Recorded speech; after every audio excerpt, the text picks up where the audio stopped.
우리가 지난주 말씀을 통해서 남에서부터 소경된 사람을 길 가시다 예수님이 보셨죠. 제자들이 질문하지 않아요? 이 사람이 소경, 즉 매기로 난 것은 부모의 죄 때문입니까? 아니면 이 사람의 죄 때문입니까?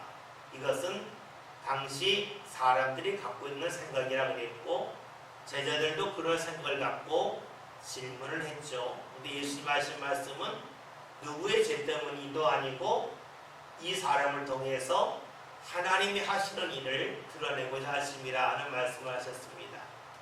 우리는 그 말씀을 보면서 이렇게 보았죠. 사람들이 볼 때는 이 사람은 죄인이다, 포기해야 된다, 끝났다 라고 여기지만 하나님은 그런 사람을 통해서도 일을 하신다 하는 예수님의 말씀을 보았습니다. 사람들이 볼 때 이 사람은 더 이상 하나님의 관심의 대상도 아니고 하나님이 함께 할 수 없는 사람이라고 여겼지만 예수님 말씀하시는 겁니다. 너희가 그렇게 여기는 이 사람을 통해서 하나님이 하실 일이 있는데 그것이 드러날 거다 라고 말씀하세요. 우리가 내가 볼 때는 내 삶의 맨 마지막 그 막장까지 이르렀기 때문에 내 삶에 기대할 것이 없다고 스스로 생각할 수도 있고요. 주위 있는 사람들이 저 사람은 더 이상 할 일이 없다, 더 이상 희망이 없다라고 말할 수 있겠죠. 사람은 끝났다고 말하지만 잊지 말아야 할 것, 하나님은 아직 끝나지 않았다. 사람들은 끝났다고 하지만 내가 할 일이 있다 하는 것을 예수님의 입술을 통하여 말씀해 주고 계시죠. 그래요. 사람들은 끝났다, 즉 사람은 손 쓸 수 없다고 여기는 그 자리에서도 하나님은 손을 쓰신다. 하나님이 역사하신다는 거죠. 좀 더 확대한다면 사람들은 이야기하자 죽으면 끝이다. 왜냐하면 죽은 사람하고 이야기할 수 없잖아요. 죽은 사람하고 함께 계속 있을 수 없잖아요. 끝이에요. 그러나 하나님의 끝이 아니에요. 하나님이 하실 일이 있죠. 우리가 오늘 말씀을 우리가 확대해서 계속해서 본다면 그래, 사람들은 끝났다 해도 하나님에게는 끝난 게 아니다. 사람들은 손을 쓸 수 없다 할지라도 하나님 손을 쓸 수 있다. 사람들은 죽으면 끝이 나지만 하나님에게는 끝이 아니라는 것을 알 수가 있겠죠. 그리고 우리가 이러한 것이 삶 가운데 경험되어지면, 말씀이 믿어지고 경험하게 되면 우리는 천국에 대한 믿음을 자연스럽게 가져요. 끝이 아닙니다. 하나님이 일을 하십니다. 사람들은 끝났다고 하는 그 자리에서도 주께서는 무언가 하십니다라고 하는 분명한 믿음도 소망도 가질 수 있겠죠. 오늘 이제 4절에는 말씀을 봅니다. 4절의 말씀 제가 읽을게요. 때가 아직 낮음에 나를 보내시에 이의 일을 우리가 하여야 하리라. 밤이 오리니 그때는 아무도 일할 수 없느니라. 지금 예수님이 하나님이 하실 일이 있다라고 말씀하신 후에 아직 낮이라 그러셨어요. 이 낮이라고 하는 것은 우리가 볼 해가 떠 있는 밤일 수도 있어요. 그러나 꼭 그런 것만 아니죠. 요한복음 8장 12절 유명한 말씀이죠. 예수님이 내가 세상의 빛이라 하셨어요. 요한복음에는 7가지 이적이 있고 표적이란 표적. 표적은 그 놀라운 일을 통해서 무언가 표현하는 것이 있다 하는 것이 표적이죠.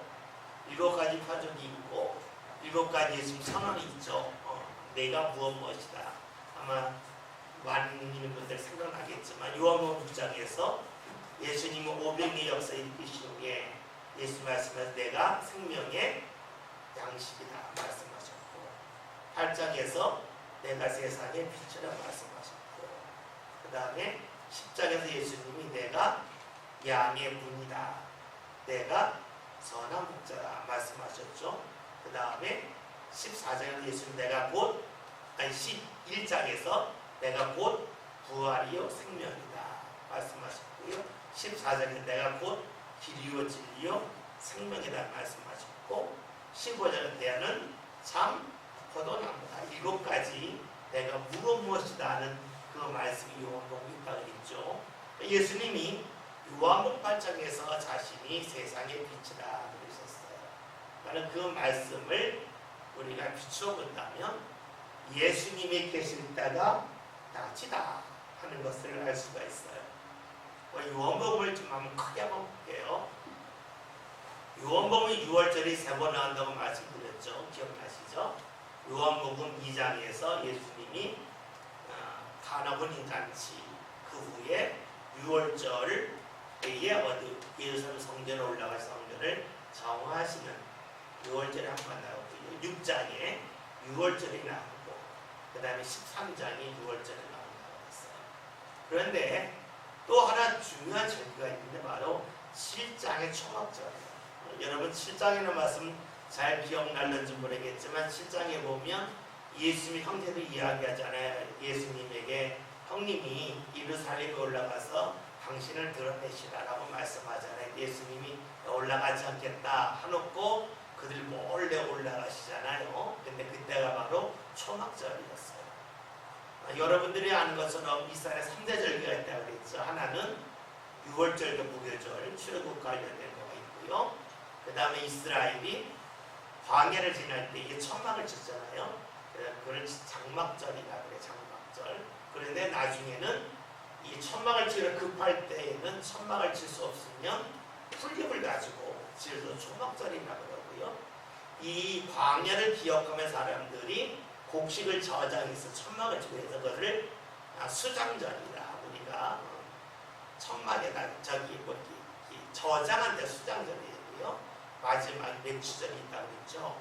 그런데 이 6월절로부터 49일 되는 가 지나면 7칠이 되죠. 7칠. 그래서 7칠절 그리고 오순절이 그것이 바로 맥주절이 돼요. 그러니까 우리가 부활절을 지키는 것은 이제 3월 이제 한 20일 지난 다음에 음력 보름이 있어요.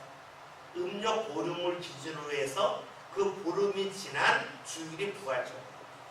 그러니까 부활절이 때로는 3월 달일 때도 있고 4월 중일 때도 있고 4월 중순으로 몰릴 때는 것이 3월 20일을 기준으로 해서 양력 3월 20일인데 그 다음이 오는 첫 음력 보름 지난 주일이 부활절이에요. 그러다 보니까 우리가 이제 부활절은 보통 봄이 되죠. 3월 4월이 되고요. 그 다음에 맥주절 같은 경우는 그로부터 50일이 지나니까 보통 이제 5월 말이나 6월이 될 거예요. 그렇습니다. 그리고 그들이 지켰던 초막절은 대가 어느 정도 되냐면 추분 정도, 추분은 9월 한 22, 3일 되죠. 그때쯤이 이제 장막절이 되고 초막절이 돼요. 근데 초막절이 되면 이스라엘 사람이 어떤 행사를 가지냐면 초막절은 광야와 관련됐다고 하죠. 광야 생활. 그러니까 광야를 하나님께서 그들에게 무엇을 주셨어요? 먹을 걸 주셨고 또 단순히 물이 안 되셨잖아요. 그러니까 그 사람들이 하나님이 물을 주셨다고 하는 것을 기억하기 위해서 예루살렘 성전에 이렇게 물을 붓는 의식을 했었대요. 일주일 동안 물을 부어요. 그리고 이스라엘이 광야를 지난 하나님께서 구름 기둥과 불 기둥을 인도하셨잖아요. 그러니까 그 사람들이 그 불 기둥을 기억하기 위해서 마지막 날이 되면 그 이제 성전이 있으면 성전에서 여인의 뜰이라고 하는데 여인들이 들어갈 수 있는 자리가 있어요. 거기에는 촛불을 이렇게 횃불을 밝혔어요. 그래서 그러니까 예수님이 그것이 바로 요한복음 7장, 8장이에요. 7장에서 예수님이 하신 말씀이 내 너희의 배에서 생수의 강이 흘러넘칠 거다. 근데 이 생수의 강은 뭐예요? 성령을 말하는 거라는 말씀이 나오고 있죠. 그리고 이것은 뭐예요? 이제 초막절에 물 붓는 의식을 했었는데 이 물 붓는 게 진짜 간에 성령을 받아야 삶의 갈증이 없다는 걸 알려주시는 거고요. 8절에서 예수님은 내가 세상의 빛이라 말씀하신 것은 그 사람들이 이 불을 밝혔지만 이게 진짜 빛이 아니라 내가 진짜 빛이라고 하는 것을 예수님이 말씀을 하신 것이 초막절과 연관된 요한복음 7장 8장이에요. 그리고 이 초막절에 관한 말씀이 끝나고 나서 예수님이 성전에 나오니까 지금 요한복음 9장은 초막절이 바로 지난 다음으로 보면 맞을 거예요. 그런데 예수님이 지금 하시는 말씀이 때가 아직 낮이라 그러셨어요. 왜 낮이라 그러셨을까요? 이것은 정말로 해가 중천에 떠있기 때문에 낮이라고 말씀하셨지만 세상에 빛된 예수님이 계시기 때문에 낮이라는 말씀이 돼요. 그런데 그 말씀 다음에 때가 아직 낮음에 나를 보내신 이의 일을 우리가 하여야 하리라. 세상에 빛 되신 예수님은 이 세상에 있는 동안에 빛이셨는데 낮이셨는데 그 예수님 뭘 해야 됩니까? 나를 보내시니 즉 하나님의 일을 계속 해야 된다 하는 것을 말씀하고 계세요. 즉 예수님은 자신에 관해 말씀하시는 거예요. 내가 세상에 빛으로 왔는데 내가 빛이기 때문에 이 세상에 있는 동안에는 계속해서 하나님의 일을 해야 된다는 것이에요. 정말로 예수님은 이 땅에 있는 동안에 하나님의 일을 빠짐없이 하시죠.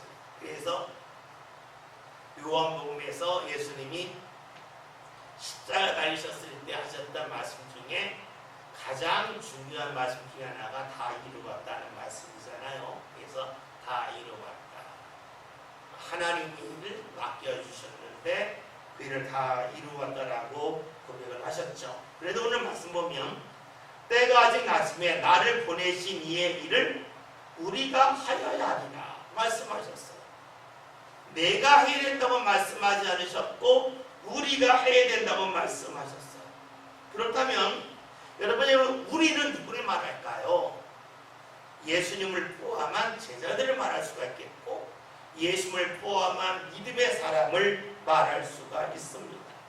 그러면 왜 예수님이 이 세상에 계신 동안에 자신 혼자 주위에 하나님의 일을 하지 아니하셨고 우리 즉 제자들과 믿음의 사람들과 함께 일을 하셨을까 하는 겁니다. 우리는 일을 함께 한다 그러면 이런 생각이 많아요. 나 혼자 하기 힘드니까 누구랑 같이 일을 해야지.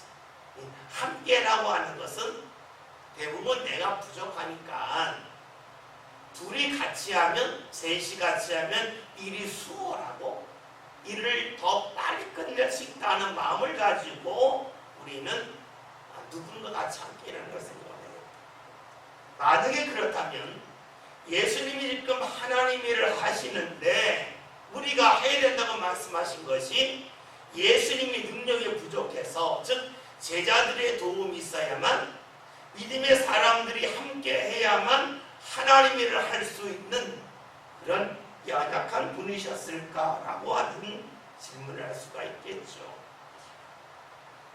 그런데 엄밀하게 보면 예수님은 혼자 일하시는 게 더 쉬워요. 우리가 1 더하기 1이 2가 될 때가 있어요.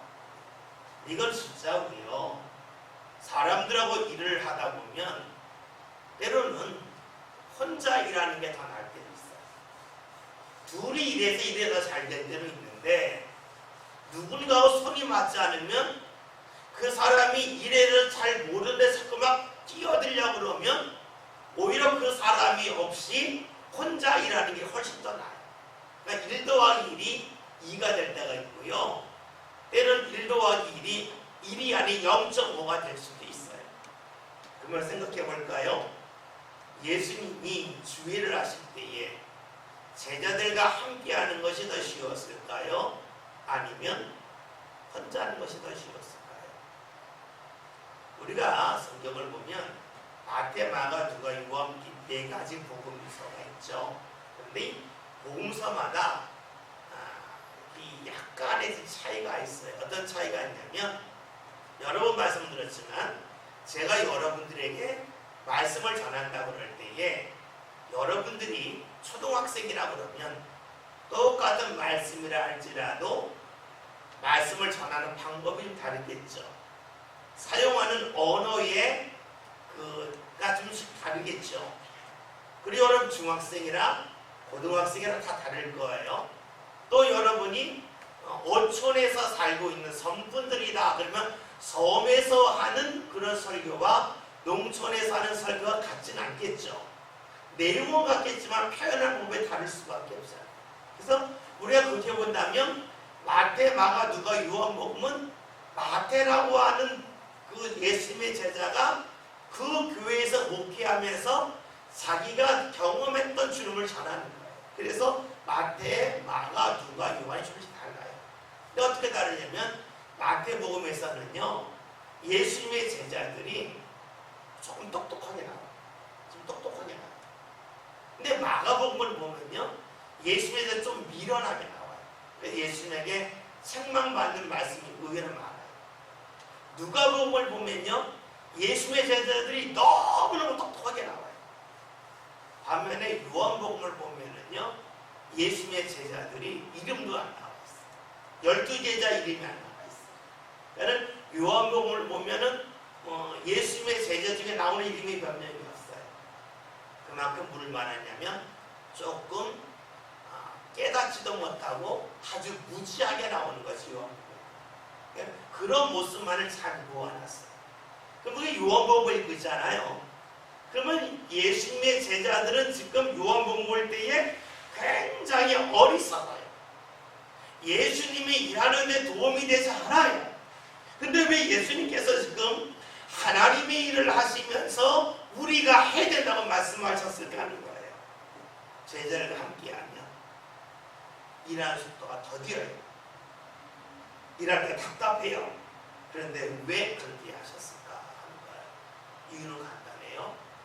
하나님의 관심은요 일에 있지 않아요. 일을 함을 통해서 그 사람이 하나님을 만나고 하나님을 경험하는 데 있어요. 만약에 예수님이 하나님 일을 하시면서 빨리 하겠다 그리고 더 잘하겠다 여기에만 초점을 맞췄다면 혼자 일하실 것이 나아요. 그러나 하나님이 일을 한다고 하는 것은 결국은 사람을 살리는 거예요. 사람을 세우는 거예요. 그러니까 지금 말씀이 내가 이 세상에 있는 동안에 낮 동안에는 하나님 일을 해야 되는데 우리가 해야 된다라고 말씀하고 계신 것이죠. 우리가 성경 말씀을 자세히 보면 알 수 있는 것은 주님은 일을 잘하기를 원하시는 것이 아니라 이를 통해서 사람들이 세워지길 원하시는 거예요. 사람들이 하나님을 만나고 하나님의 뜻을 발견하고 하나님의 일에 참여함을 통하여서 하나님께 인정받고 하나님의 은혜 받는 사람이 되기를 원하셨어요. 그렇기 때문에 우리 믿음의 사람들이 모인 교회에서 가장 중요한 것이 무엇일까요? 그것은 결코 능률이 아니에요. 일을 얼마나 능률적으로 잘하느냐 여기에 초점 맞추면 곤란해요. 예수님이 능률에 초점 맞춰서 혼자 일하세요. 그러나 능률이 아닌 사람을 세우는 거예요. 우리가 신앙생활 할 때에 사람을 귀히 여길 줄 아는 게 필요해요. 봅시다. 예배 시간에 장난치고 떠르는 자녀가 있을 수 있어요. 그러면 대부분의 사람들이 어떤 마음을 갖냐면 얘가 예배 방해가 하는 마음. 때로는 그게 내 자녀라고 그러면 괜히 부끄럽고 창피해. 그러니까 아이들에게 막 허대게 하는 짓다가 많아요. 왜냐하면 그래야 예배를 잘 드릴 수가 있어. 그런데 그것은 역효과를 내고 실제로는 그런 것보다는 조금 예배 시끄럽다 할지라도 차분하게 해서 나의 자녀가 마음이 다치지 않게 교회 갔다 오면 오늘은 계속 야단 맞는 날, 오늘 교회 갔다 오면 부모님한테 예배 잘못 들었다 혼나는 날, 이런 인상을 심어주면 그 자녀가 교회를 가까이 하고 싶은 마음이 없어요. 우리는 자꾸만 자신도 모르게 능률의 초점을 많이 맞춰. 그래서 빨리 조용히 시켜야 되고, 그러니까 어떻게 허대에 야단쳐야 되고, 그리고 강하게 밀어붙여야 되고, 이런 마음이 있어요. 지금은 그렇지 않지만 한때 그 유럽의 동쪽, 동유럽 쪽에 저게 많았잖아요. 공산주의 국가 많았잖아요. 근데 그 공산주의 국가에서 그 가장 높은 수관에 올랐던 사람이 티토라고 하는 사람인데, 그 사람이 어렸을 때 원래 사제가 되려고 했어요.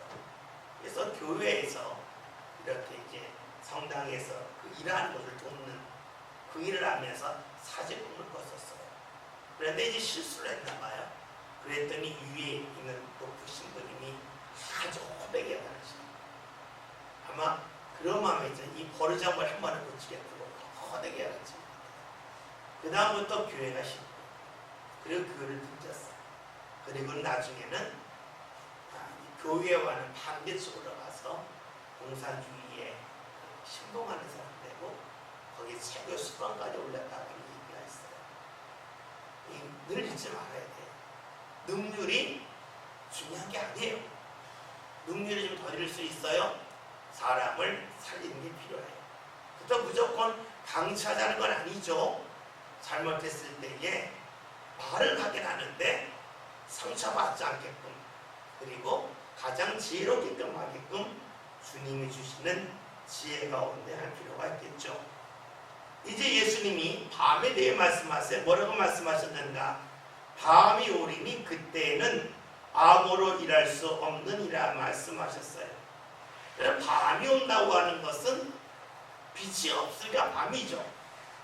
이 말씀을 본다면 어떤 걸까요? 예수님이 빛이세요. 예수님이 계시지 않으면 밤이 되고 그때에는 아무 일도 할 수 없다는 것이에요. 이 말씀은 예수님이 이 세상에 계시지 아니하면 우리는 하나님의 일을 아무것도 할 수 없다는 것이에요. 그럼 예수님이 계시지 않다고 하는 것은 예수님의 육체가 이 세상이 없다라고 하는 것을 말하는 건 아니겠죠. 예수님이 계시지 않은 밤이 되면 하나님의 일을 아무도 할 수 없다고 하는 것은 우리 안에 예수님이 함께하지 아니하시면 우리는 하나님이 원하시는 일을 제대로 알지 못하기 때문에 우리가 하는 일이 온전한 하나님의 일이 될 수 없다는 것이에요. 우리가 주의를 한다고 할 때에 내가 좋아한다고 해서 주의 일이 아니라는 것이에요.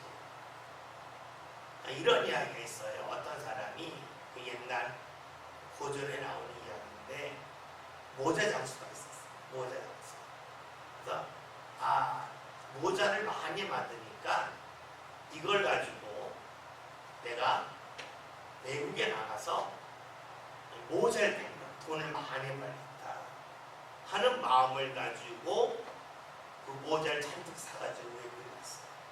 잘 팔릴 것 같았어요. 근데 하나도 못 팔았어요.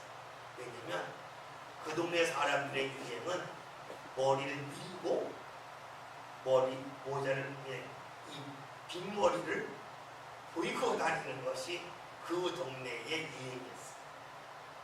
보세요. 우리 동네에서 모자를 잘 팔았으니까 저쪽 가서는 모자 잘 팔 거다. 이게 안 되잖아요. 그러면 그것이 주님의 그대로 적용되겠죠. 이것이 주님이 기뻐하는 일이라고 내가 생각을 했지만 그것이 꼭 주님이 기뻐하는 일만은 아니겠죠.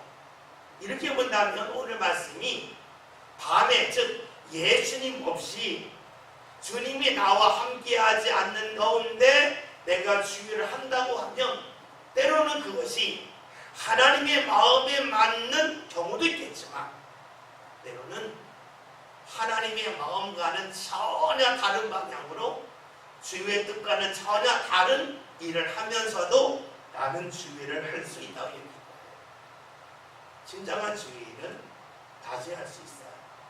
빛 대신 주님이 나와 함께 하실 때 비로소 내가 생각할 때에도 주일이 되고 주님이 보실 때는 주일이 되겠죠. 예수님이 그걸 말씀하고 계셔요. 5절에는 말씀 다 같이 함께 읽겠습니다. 있습니다. 내가 세상에 있는 동안에는 세상의 빛이 되라. 아멘. 예수님이 제자들에게 앞서서 말씀하신 게 있었잖아요. 요한복음 8장 12절에 내가 세상의 빛이다. 그런데 또 다시 예수님이 말씀하셨어요. 내가 세상에 있는 동안에는 세상의 빛이 것이라 말씀하셨습니다. 왜 예수님이 이렇게 말씀하셨을까요? 이유는 예수님과 함께하면서 그 예수님을 따를 때에 어둠의 길로 다니지 아니하기 때문에 그렇습니다. 예수님과 함께한다고 해서 예수님들 마음에 맞는 것은 아니죠. 예수님이 자신의 마음에 안 들 때도 있어요. 예수님이 나를 인도하시는 것이 내가 지금까지 살아왔던 삶을 비춰볼 때에 도저히 따를 수 없을 것처럼 여겨질 때도 있어요. 그러나 그럼에도 불구하고 순종하며 나갈 때에 우리는 어떻게 해요? 빛의 길로 나아갈 수 있다는 것이죠. 말이 어렵죠? 이 말을 좀 더 쉽게 하면 이렇게 돼요. 우리가 예수님을 따를 때 비로소 내가 살아간 삶을 통하여서 하나님이 나와 함께 하셨음이 드러난다는 것이에요. 그러니까 예수님이 빛이다. 그리고 예수님과 함께 한다고 하는 것은 예수님과 함께함을 통해서 그 순간에 모를 수 있겠지만 어느 정도 일정 시간이 지나고 나면 이것이 하나님께서 나를 인도하여 주시는 길이었구나. 이것을 하나님이 받으셨구나. 이를 통하여 하나님께서 열매 맺게 하시는구나 하는 것을 알게 된다는 것이에요. 세상에 있는 동안에 예수님이 세상에 빛이라고 하셨죠. 이 세상을 너희로 바꿀 수가 있어요. 내가 너희에게 있는 동안에 너희에게 내가 빛이다 하는 말씀이 되겠죠. 그러면 이 말씀을 주님이 나와 함께하는 동안에 주님이 내 삶 안에 빛이었다라고 하는 것을 동안에는 반대로 보면 없을 때가 되겠죠. 그렇다면 주님이 계시지 아니할 때에는 내 삶 가운데 어둠이었다는 것입니다. 어둠이었다고 하는 것은요, 우리가 자꾸 이런 말을 많이 해요. 내가 죄악의 어둠의 길을 다닐 때에 내 삶은 어두웠습니다. 주님이 나와 함께 할 때에 내 삶은 어두웠습니다. 이런 고백 많이 들어보셨죠? 그런데 그 고백이 여러분 딱 와닿아요. 도대체 어둡다는 게 뭘까? 얼굴이 어두웠다는 걸까? 아니면 내가 볼 때 모든 것이 다 어둡게 보였다는 것일까? 사실 너무 어려워요. 우리가 일상적으로 쓰는 말이에요. 주님이 나와 함께하지 않으실 때에 내 삶은 어둠이었습니다. 말은 많이 하는데 그게 무슨 말인지 선뜻 받아들이기가 어려워요. 이 말이 기분은 좋아요.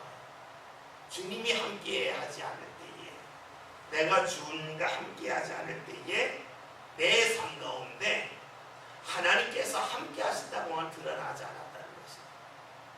내가 무언가 주의를 한 것 같지만 하나님이 받으셨는지 전혀 몰랐다는 거예요. 그게 뭐예요? 어둠이에요.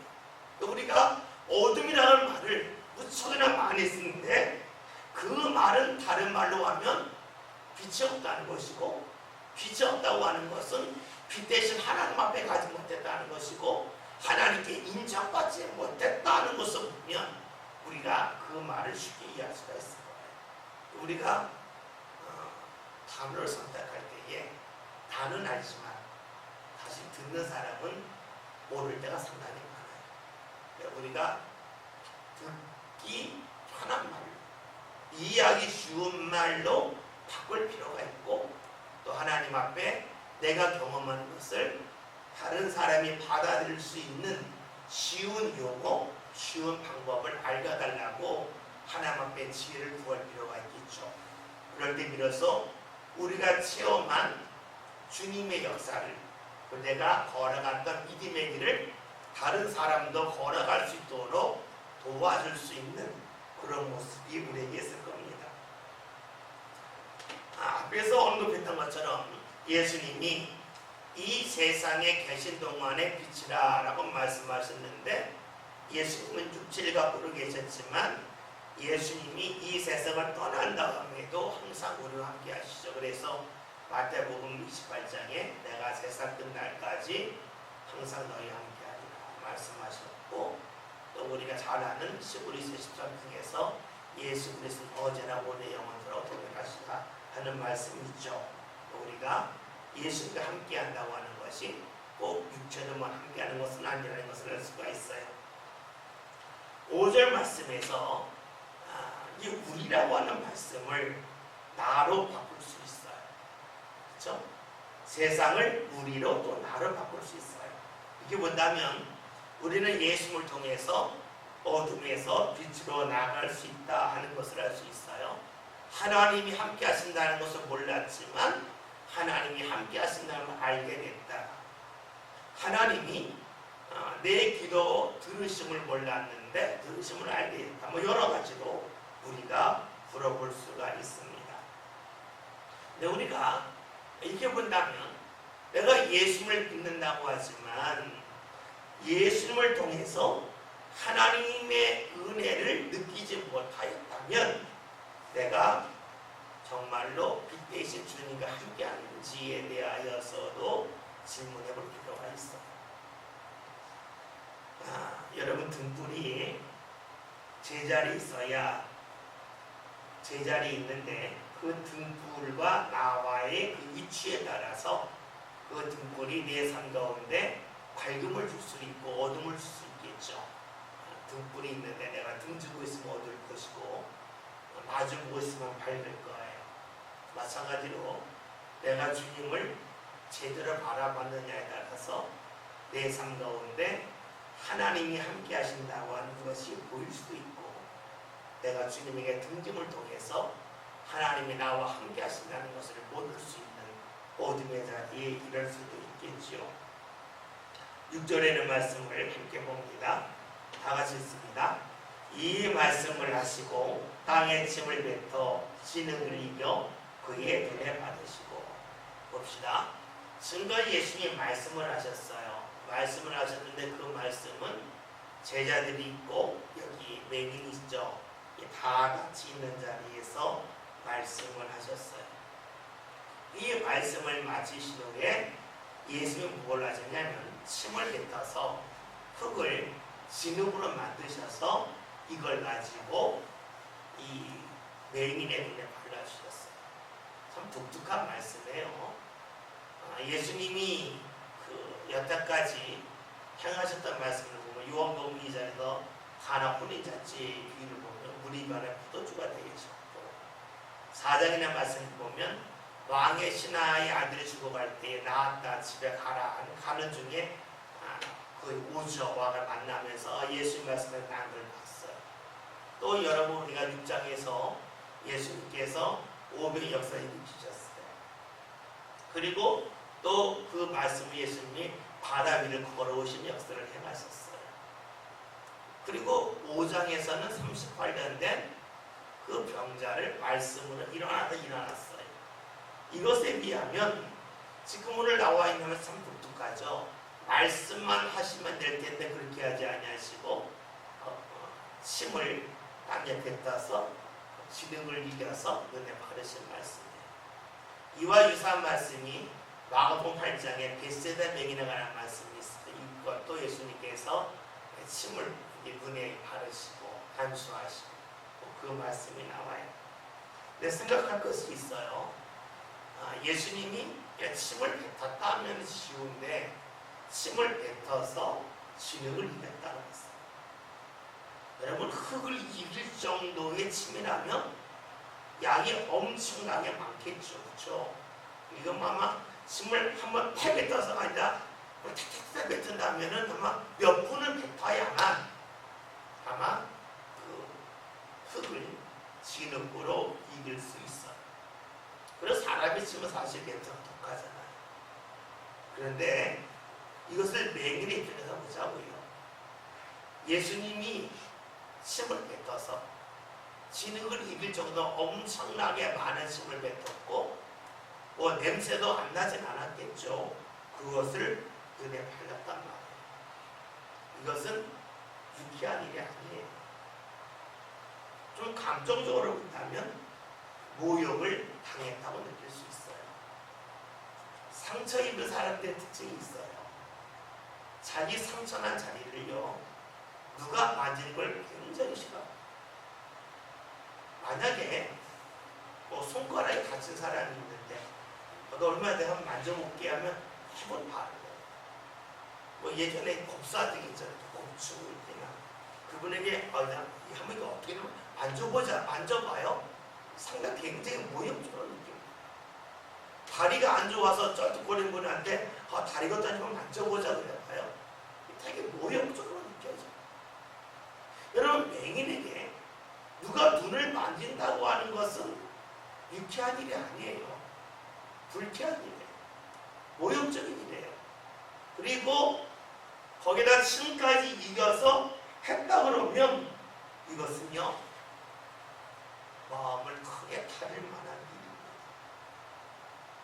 그런데 중요한 것은 감정이 상했을는지 모르겠지만 이 맹인이 감정적으로 받아들이지 않았기는 돼 있어요.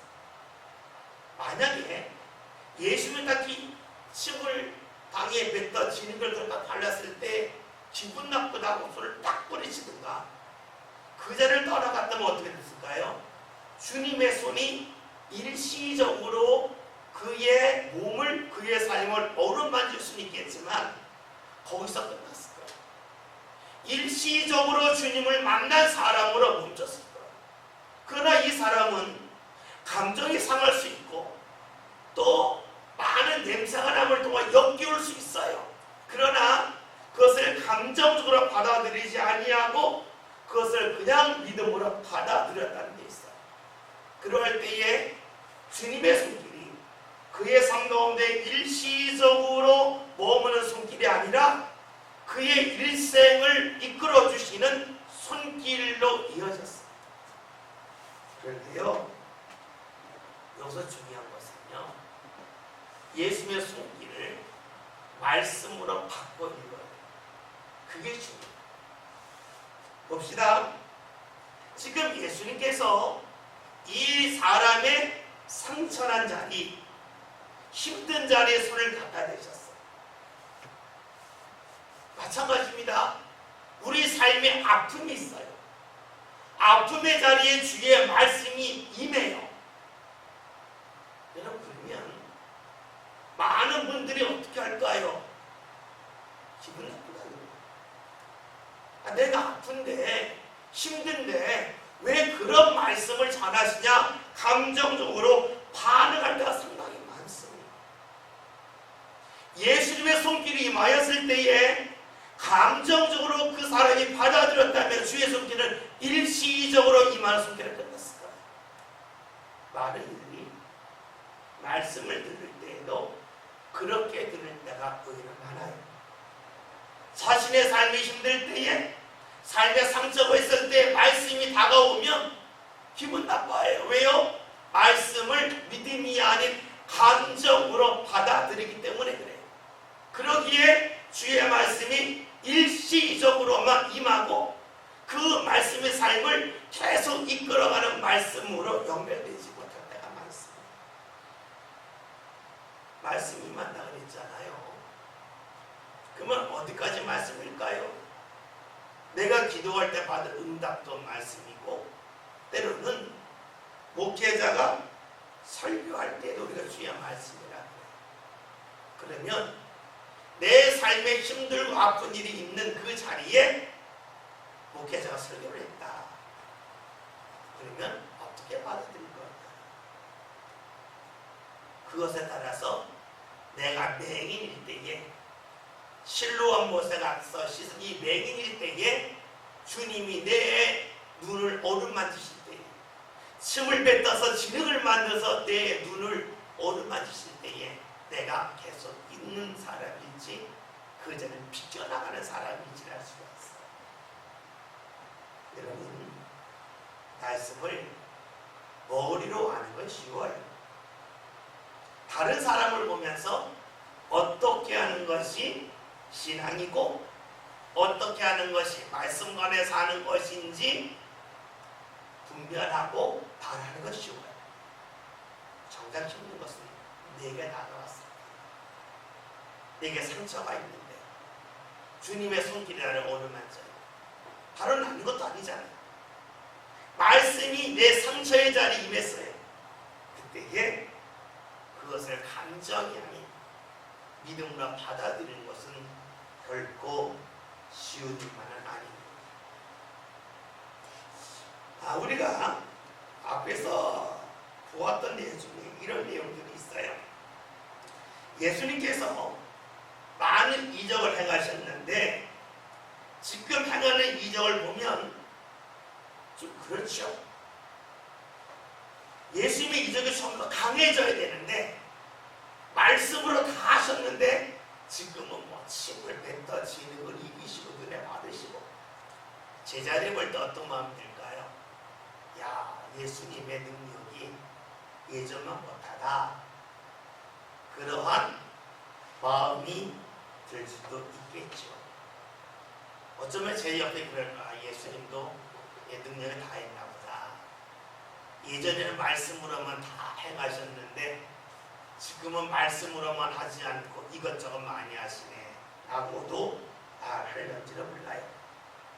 또 하나, 요한복음 5장 6장을 보면 예수님 38년 된 병자를 고치시고 말씀을 전하셨어요. 6장에서도 예수님이 오병의 역사를 일으키고 말씀을 전하셨어요. 역사가 나타나고 말씀을 전하셨어요.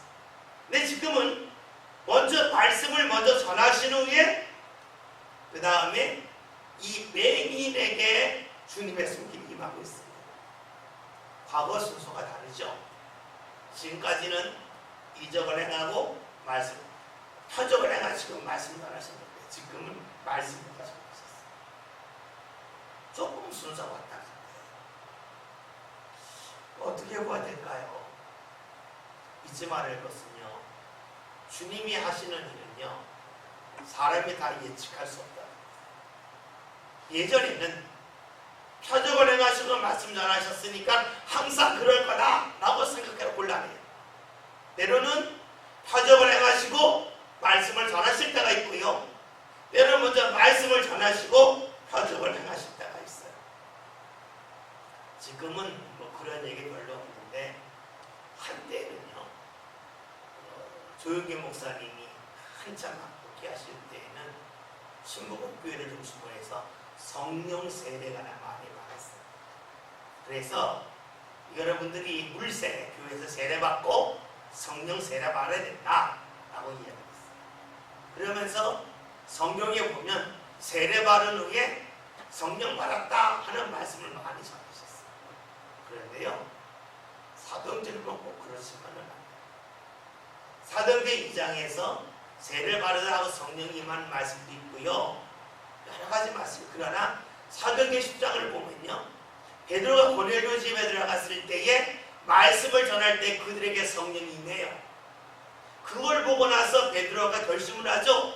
하나님이 이들을 역사하시는구나. 우리가 어찌 이들에게 세례 준 걸 금하겠느냐 하면서 세례를 베풀어요. 그러니까 성경을 볼 때로는 물세례라고 하죠. 그런 세례를 받고 나서 성령의 역사가 임하기도 하지만 어떤 사람에게는 먼저 성령이 임한 후에 교회에서 세례받을 수도 있어요. 그러니까 주의 역사는요, 우리가 하나로 몰아가면 굉장히 위험해져요. 왜냐하면 하나님이 하시는 일을 사람이 다 알 수 없기 때문에 그래요. 그럼에도 불구하고 우리는 하나님의 일을 자꾸만 예측하고 싶어요. 하나님이 일이 과거에 이렇게 나타났으니까 이렇게 나타날 거다 라고 예측하려고 하고요, 그것을 딱 정리해주면 완벽하게 말씀을 알았다고 생각할 때가 많습니다. 그러나 늘 잊지 말을 것이 있어요. 우리에게 중요한 것은요, 내가 주의 은혜를 경험했으니까 앞으로 이런 방법으로 주의 역사가 나타날 거다 라고 하는 것이 아니에요. 중요한 것은 내가 주님을 경험했다로 쭉 하는 거예요. 그리고 내 삶을 주님에게 맡겼더니 내가 주의 말씀을 순종하였더니 주께서 나로 하여금 주님을 경험케 하셨다. 이것이 가장 중요한 것이지 어떠한 것이 반드시 나타난다라고 규정하게 되면 무척이나 위험해져요. 여러분들이 열왕기하 18장을 보면 히스기야에 관한 말씀이 나와요. 이 히스기야 왕이 한 일 중 하나가 무엇이냐면 그가 성전 제단에 있는 느수단을 파괴를 해요. 느수단이 뭐냐면 여러분 아시는 것처럼 민수기 21장을 보면 이스라엘 백성들이 하나님 앞에 불평하고 원망하다가 불뱀들과 물잖아요. 그러니까 하나님께서 모세에게 늑뱀을 만들어 이렇게 들여다보면서 한다 그러셨잖아요. 그래서 모세가 늑뱀을 만들어야 지팡이에게 달아있는 그거 보고 살죠.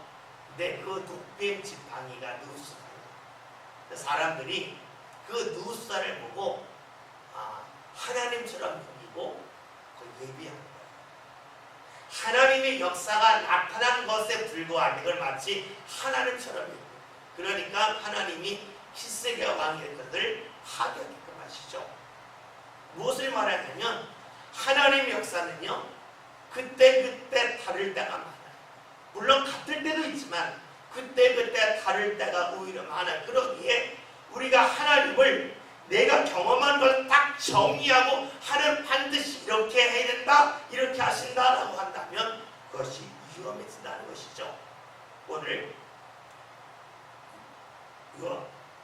요한복음 9장에서 예수님이 말씀을 먼저 하신 후에 뭘 하셨어요? 이제 병자 얘기를 치료하시는 그 말씀 있음을 동안을 보고 있죠. 7절 다른 부분 조금만 볼게요. 7절 제가 읽겠습니다. 이르시되 실로암 못에 가서 씻사하시니 실로암을 번역하면 보냄을 받았다는 뜻이다. 이에 가서 씻고 밝은 눈으로 갔더라. 봅시다. 지금 요한복음 9장을 다시 볼게요. 예수님이 길을 가시다가 맹인을 만났습니다. 제자들보다 예수님 납비여 이 사람이 맹인인 것은 맹인으로 태어났는데 부모님 때문입니까? 아니면 이 사람의 집 때문입니까? 예수님 말씀하셨어요. 하나님이 하시는 일을 나타내기 위함이다. 그리고 예수님이 나중에 하나님의 나를 보내신 일을 해야 된다. 내가 세상에 빛이 나셨어. 이 말씀은 누가 들었습니까? 예수님이 하셨고 예수님의 제자가 들었고 예수님이 함께한 이들이 들었고 맹인도 들었고 그렇죠? 지금까지 예수님이 6절까지 하셨던 모든 말씀은 맹인도 듣고 제자들도 같이 들었어요. 그런데 이렇게 예수님께서 함께 있는 사람에게 말씀을 다 하신 후에 맨 마지막에 이 맹인에게 말씀하셨어요.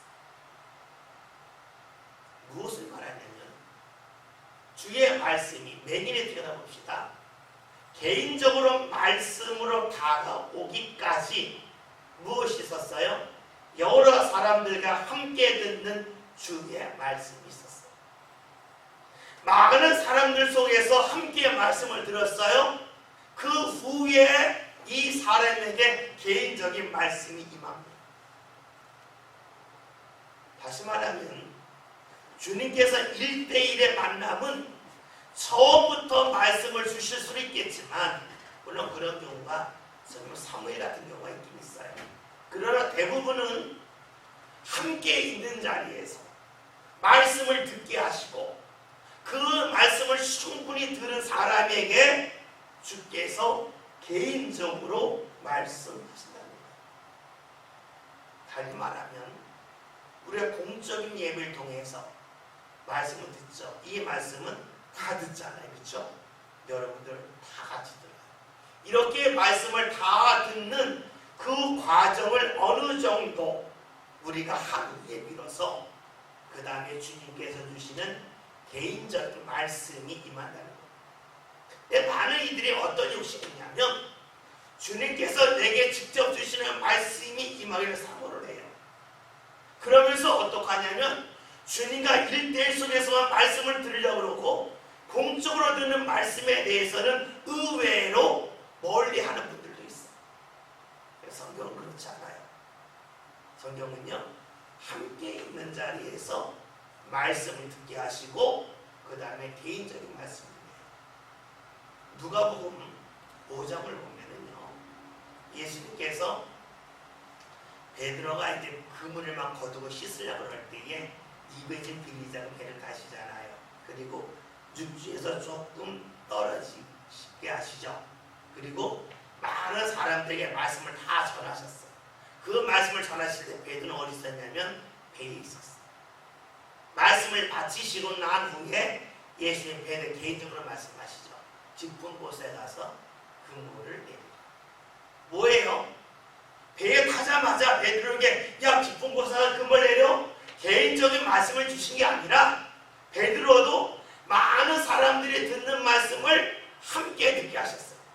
그리고 그 말씀을 다 들은 후에 비로소 베드로에게 개인적인 말씀을 듣게 하셨어요. 만약에 생각해 봅시다.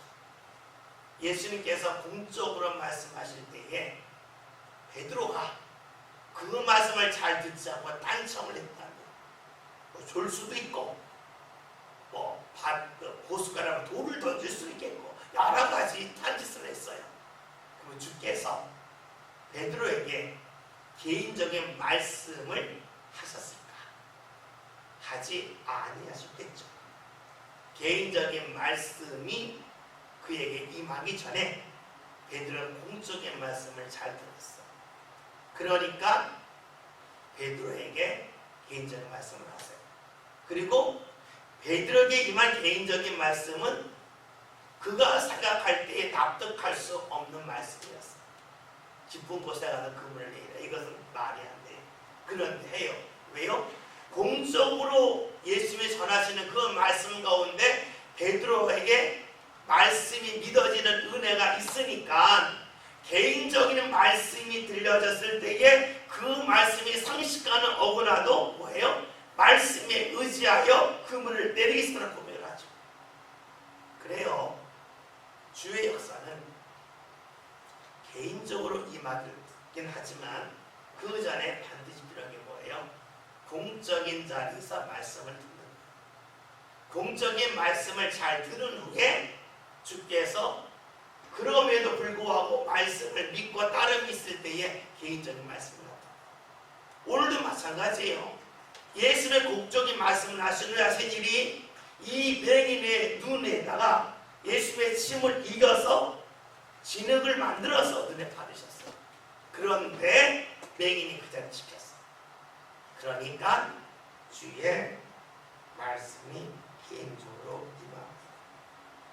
오늘 우리들 삶 가운데 주의 인도하심이 나타나기를 원하잖아요. 주의 인도하심이라고 하는 것은 내게 주시는 말씀, 내게 주시는 감동이 되겠죠. 그것이 언제 나타날까요? 공적인 말씀을 충분히 듣고 그 속에서 믿음이 생긴 이들에게 주의 말씀이 임하는 거예요. 우리는 나 자신이 특별하기를 원해요. 특별하다는 무언가 건너뛰고 무언가 더 높은 자리에 올라가기를 원해요. 그런데 주님에게는 그런 게 없어요. 다 똑같이 살아갔어요.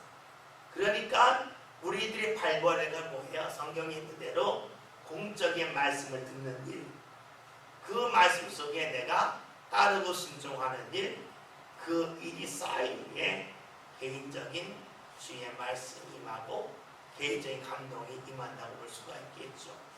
그러니까 우리가 주의 인도하심을 받으려 한다면 우리가 먼저 함께 모여 예비하고 말씀 듣는 자리에 서야 될 것이에요.